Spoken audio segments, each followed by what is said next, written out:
नालसार विद्यापीठाच्या दीक्षांत समारंभावरून निर्माण झालेल्या वादाच्या पार्श्वभूमीवर बार काउन्सिल ऑफ इंडियाचे अध्यक्ष मनन कुमार मिश्रा यांनी कायदा क्षेत्रातल्या विद्यार्थ्यांची माफी मागितली। मनन कुमार मिश्रांनी एक निवेदन जारी केले। माझ्या कोणत्याही वक्तव्यामुळे किंवा पत्रामुळे कायद्याच्या विद्यार्थ्यांच्या भावना दुखावल्या असतील तर मी त्याबद्दल त्यांची माफी मागतो। खेद व्यक्त करणं हा प्रतिष्ठेचा किंवा अहंकाराचा प्रश्न नाहीये। बाहेरील हस्तक्षेपामुळे या मुद्द्याला राजकीय किंवा इतर अनावश्यक स्वरूप प्राप्त होऊ नये असं त्या निवेदनात त्यांनी म्हटलंय। सरन्यायाधीशांच्या उपस्थितीत होणारी नालसार विद्यापीठातल्या दीक्षांत सोहळ्याला तिथल्या विद्यार्थ्यांनी विरोध दर्शवलेला।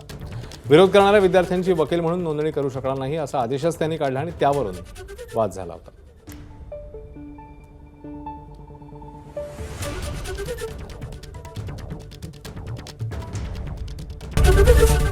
एबीपी माझा, उघडा डोळे बघा नीट।